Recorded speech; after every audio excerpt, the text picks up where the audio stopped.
Hello students, myself Rahul Mishra, and today we will discuss next topic of chapter number 2, and it is neutralization reaction. So what is neutralization reaction? This is the next topic of second chapter, acid, base and salt. So listen, those reaction in which an acid reacts with base, those reaction in which an acid reacts with base and they will form salt and water. It means ऐसी reaction जिसमें कोई acid base से react करके salt और water बनाता है, then that reaction are called as neutralization reaction. So listen, we all know that HCl is acid. In this reaction, HCl is acid and NaOH is base. So when acid reacts with base, then they will form NaCl, which is salt, and H2O, which is water. It means when acid reacts with base, then they will form salt and water. So this reaction is called as neutralization reaction. Now we will discuss what is heat of neutralization. It is represented by delta H NEU. So listen, this is delta H neutralization. This is called as heat of neutralization. So the sign of triangle means delta. So listen, this is delta H neutralization or heat of neutralization. So what is heat of neutralization? So it is the amount of heat. It is the amount of heat released in neutralization reaction. It means simply we can say what is heat of neutralization? The amount of heat released in the neutralization of acid and base. It means हम कह सकते हैं neutralisation reaction में जितनी heat निकलती है बाहर, उसी हीट के अमाउंट को क्या कहते हैं? Heat of neutralisation. Listen, we all know that when acid reacts with base, then it will get neutral. It means जब एसिड बेस से रिएक्ट करता है तो ये क्या हो जाता है? न्यूट्रल हो जाता है. और ये क्या बनाता है? सॉल्ट. सॉल्ट जो कि बनता है वो किस नेचर का होता है? न्यूट्रल नेचर का होता है. इसलिए इस रिएक्शन को क्या कहते हैं? Neutralisation reaction. Because when acid reacts with base, then acid neutralises. It means जब एसिड बेस से रिएक्ट करेगा तो एसिड न्यूट्रलाइज हो जाएगा. इसलिए इस रिएक्शन को कहते हैं न्यूट्रलाइजेशन रिएक्शन. और इस रिएक्शन में जितनी हीट रिलीज होती है, रिलीज होना मीन्स एवॉल्व होना. एवॉल्व होना मीन्स हीट बाहर निकलना. So listen, the amount of heat released during the neutralisation of an acid with base is called as heat of neutralization. Listen, so we can understand it from this example. So listen, when 1 gram equivalent, this is quantity of acid.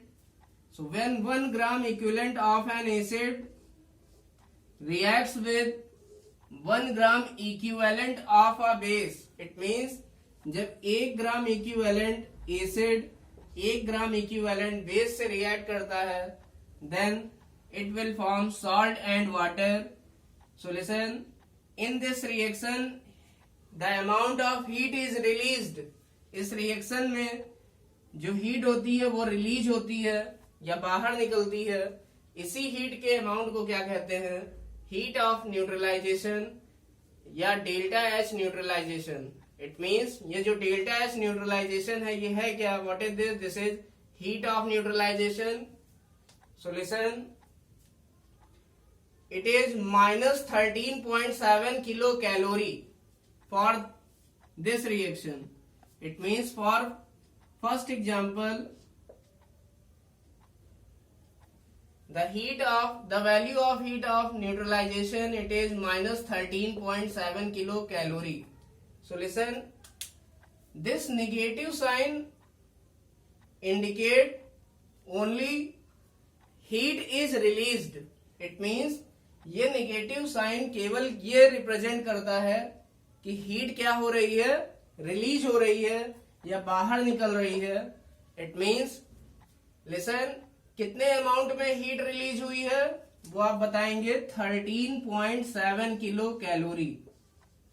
और अगर ये minus लगा दिया, it means ये क्या represent कर रहा है कि 13.7 किलो कैलोरी हीट रिलीज हो रही है. Negative sign signifies the heat is released in the neutralisation of acid with base. It means 1 gram equivalent acid और 1 ग्राम इक्विवेलेंट बेस की आपस में रिएक्शन होने से कितने अमाउंट में हीट रिलीज हो रही है या बाहर निकल रही है, ये है 13.7 किलो कैलोरी. नेगेटिव साइन क्यों लगाते हैं? इससे ये पता चलता है कि हीट क्या हो रही है, रिलीज हो रही है. So listen, when strong acid reacts with a strong base, the value of heat of neutralization is minus 13.7 kilo calorie. It means जो हीट ऑफ न्यूट्रलाइजेशन जो रिलीज होती है उसकी वैल्यू होती है 13.7 किलो कैलोरी. नेगेटिव साइन से confuse नहीं होंगे, ये केवल क्या रिप्रेजेंट कर रहा है कि हीट हमारी इस रिएक्शन में रिलीज होती है. But for weak acid and weak base, it means जब वीक एसिड वीक बेस से रिएक्ट करेगा तो जो हीट ऑफ न्यूट्रलाइजेशन है उसकी वैल्यू घट के कितनी हो जाती है, 13.7 से घट के हो जाती है 11.9. सो लिसन, क्यों घट जाती है? क्योंकि वीक एसिड कंप्लीटली डिसोसिएट नहीं हो पाते हैं, इसलिए इनके डिसोसिएशन के लिए हमें कुछ बाहर से हीट देनी पड़ती है. इसलिए जो हीट ऑफ न्यूट्रलाइजेशन है उसकी वैल्यू स्ट्रॉन्ग एसिड और स्ट्रॉन्ग बेस की रिएक्शन के कंपैरिजन में थोड़ा कम हो जाता है 13.7 से, और ये कितना होता है 11.9 kilo calorie. So listen, the value of heat of neutralization for weak acid and weak base reaction is minus 11.9 kilocalorie. What is the meaning of this? इसका मतलब क्या है? minus 11.9 किलो कैलोरी का मतलब ये है कि 11.9 किलो कैलोरी हीट क्या हो रही है, रिलीज हो रही है. रिलीज होने को कौन बताएगा? ये negative sign. So listen, if anywhere heat is absorbed, अगर कभी हीट किसी केस में एब्जॉर्ब हो, then it is represented by positive sign. So always remember, positive sign of delta S represent heat is absorbed. Heat is absorbed. Heat जब absorb होती है तो उसको पॉजिटिव साइन से दिखाते हैं. बट न्यूट्रलाइजेशन रिएक्शन के केस में हीट हमेशा क्या होती है, रिलीज होती है. So heat is always released during neutralization reaction. So it is represented by negative sign. Thank you.